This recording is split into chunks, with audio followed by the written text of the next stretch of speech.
اینجا استودیوی مرکزی رادیو آزادی است و شما برنامه اخبار آزادی را در پخش مستقیم تماشا دارید. سلام بینندگان عزیز. امروز 3 اکتبر این موضوع ها را با شما در میان میگذاریم. ولادیمیر پوتین در عرفه زیارت از تاجیکستان امامعلی رحمان را در قطار سروزیر هندوستان و رهبر چین همصحبتی مفید نامید.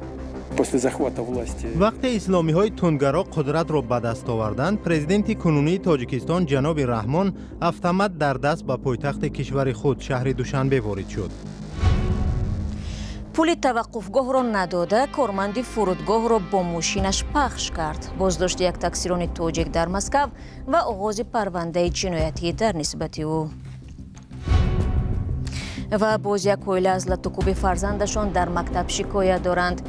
به ادعای مادر پسرش گل نبرد و معلمه او را زد. آموزگار این ادعا را رد می کند. من فرزندی سالم بودم دادم، من نمیفرست سوردن 100% باشم. چهارم ببینن.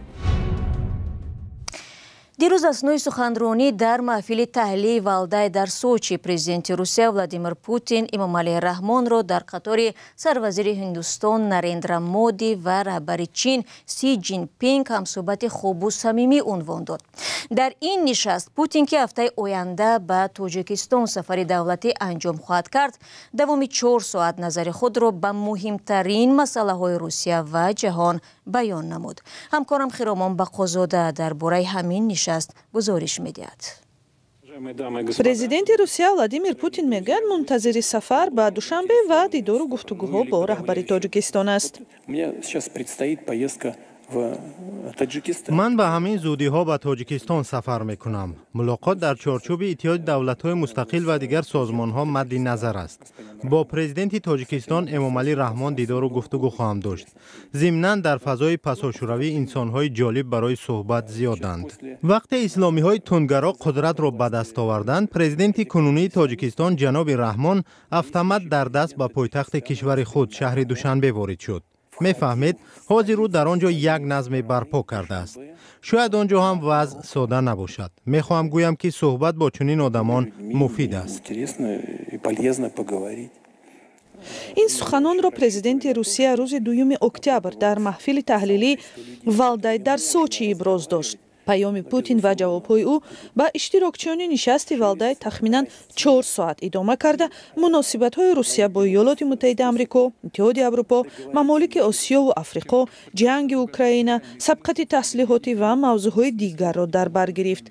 پوتین امید دارد که روابط کشورش با ایالات متحده آمریکا پررو برقرار می شود.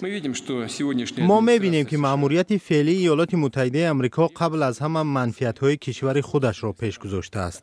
فکر میکنم این راهی سالم است، اما میبخشید روسیه هم منفعت دارد. یکی از آنها احیای روابط کامل با ایالات متحده آمریکا می باشد. وقتی احترام جانب ها وجود دارد، صرف نظر از اختلاف ها، ما می توانیم از راه مکالمه مشکلی های سخت‌ترین را هم توسط سازش حل کنیم. یعنی پیدا نمودن راه حل هایی برای هر دو جانب قابل قبول امکان پذیر است. ولادیمیر پوتین پرزیدنت روسیه روز 9 اکتبر به تاجیکستان سفر میکند.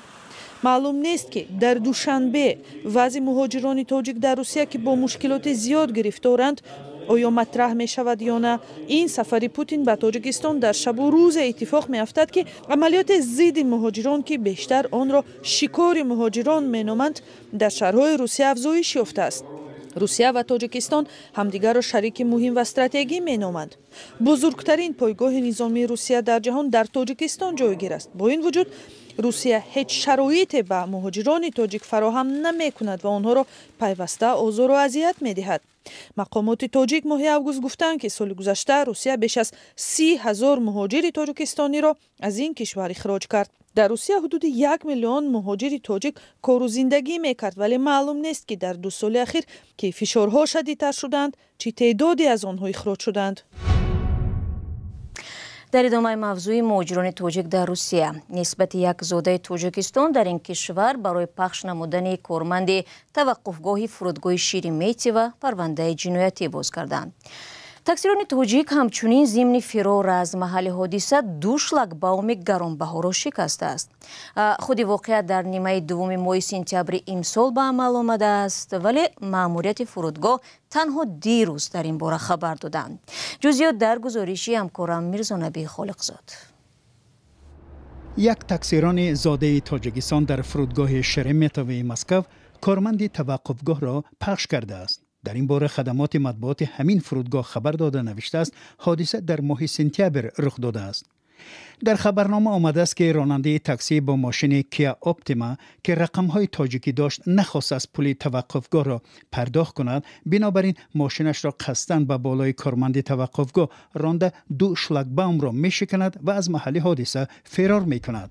کارمند فرودگاه جراحت برداشته است. راننده تاکسی را خود همان روز بازداشت کردند. در نسبت او پرونده جنایی باز شده است. گفته می شود که راننده بارها قاعده های استفاده از خدمات فرودگاه را ویران کرده بوده است. این حادثه در حال اتفاق می افتد که وزارت نقلیات تاجیکستان روز 3 اکتبر در سامانه خود آگاهنامه‌ای را نشر نمود. بر پای آن به مهاجران تاجیک هشدار داده شده است که از این به بعد ویران کردن قاعده‌های حرکت در راه باعث تا 3 سال منع ورود آنها به روسیه می شود. از جمله تاکید شده است طبق قانونگذاری روسیه اگر شهروند خارجی در طول 3 سال 2 مرتبه و یا بیشتر از آن به جوابگیری مأموری کشیده شده باشد، راهش به این کشور بسته می شود. با چنین قانونشکنی ها حتی نقض نسبتاً سبک قاعده‌های حرکت در راه نیز داخل بوده است. بنابراین از زادگان تاجیکستان دعوت شده است حتی نسبت قانونشکنی های خرد به اهمیت نباشند، زیرا آنها هنگام قبول قرارها از جانب مقامات مهاجرت به نظر گرفته می شوند. ضمناً روز 2 اکتبر ریاست وزارت امور داخلی منطقه خودمختار خانت منسیسک خبر داد که بیش از 150 مهاجر از جمله شهروندان تاجیکستان از این منطقه برای نقض قاعده های بود و باش در روسیه اخراج کرده شدند. یکی از مهاجران اخراج شده تاجیک میگوید او 13 سال در روسیه در ساختمان کار میکرد و سری وقت پرداخت نکردن مبلغ حجت‌هایش سبب شد که اکنون برای 5 سال به این کشور آمدن نمیتواند. به تأکید این نهاد در بازداشتگاه موقتی شهروندان خارجی در سرگود حدود 180 نفر شهروندان خارجی نگاه داشته میشوند و الکی در مورد اخراج آنها از روسیه تصمیم گرفته شده است. شما برنامه اخباری رادیو آزادیро тамошо доред. بانک اروپایی با ساخت و رشد روز 3 اکتبر گفت که برنامه استراتژی 5 ساله برای تاجیکستان را تصدیق نمود. هدف‌های استراتژی برای تقویت رقابت‌پذیری در ساحه خصوصی و مدیریت روانه می‌شود. در میان برتریت‌های دیگر سرمایه‌گذاری با انرژی با اعتدال، نقلیات و زیرساختارهای شهرداری میباشد. حجم یاری‌های مالی بانک با بودجه تاجیکستان در دایره استراتژی 5 ساله آشکار نمی‌شود، ولی بانک تاکید کرده است که تا امروز در حجم 1 میلیارد دلار به تاجیکستان از روی تطبیق 185 پروژه سرمایه‌گذاری کرده است.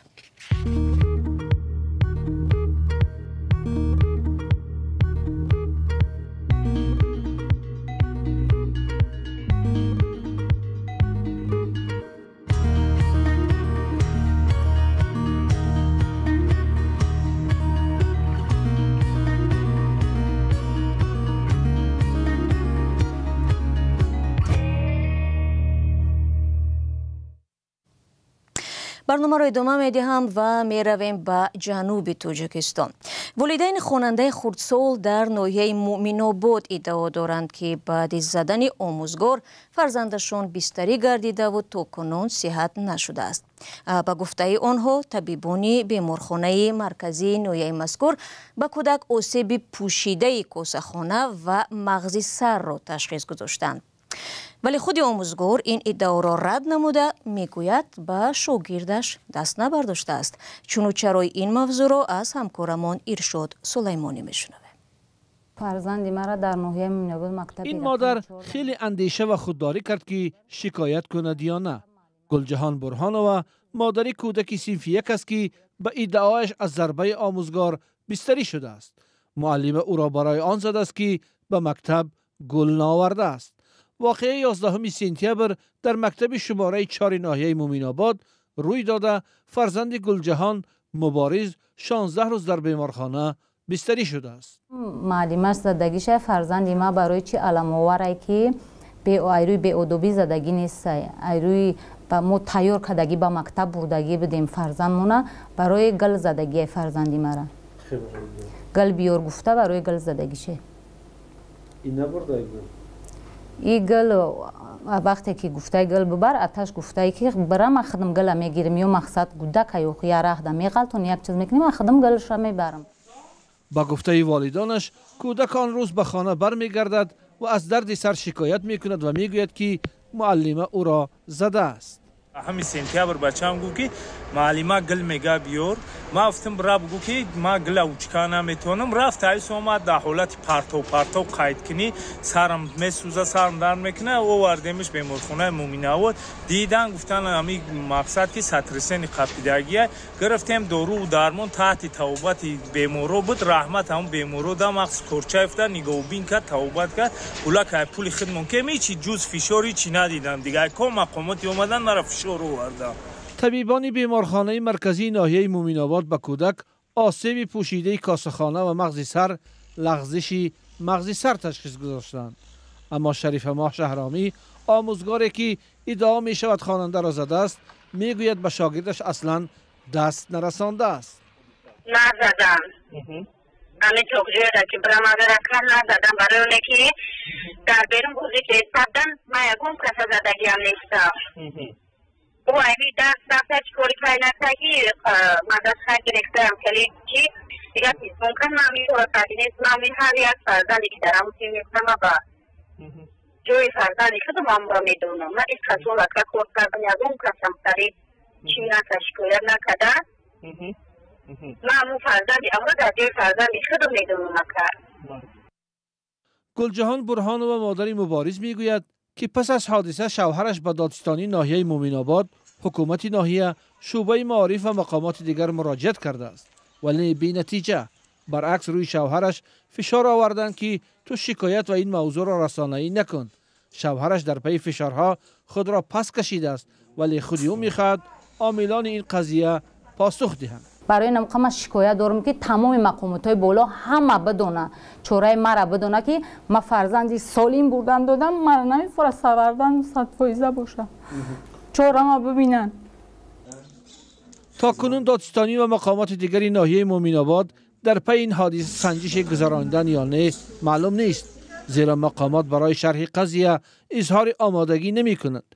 در 2 ماه اخیر چندین قضیه لطکوب مکتبخانه‌ها از سوی آموزگاران در مکتب‌های تاجیکستان رسانه‌ای شده، زیر بعضی آموزگاران پرونده جنایتی نیز باز شد.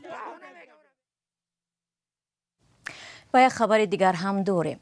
در شهر مسکو روز 7 اکتبر امسال جلسه نوبتی مکالمه اوید به افغانستان برپا می شود و در کار آن مقامات تاجیکستان هم اشتراک خواهند کرد.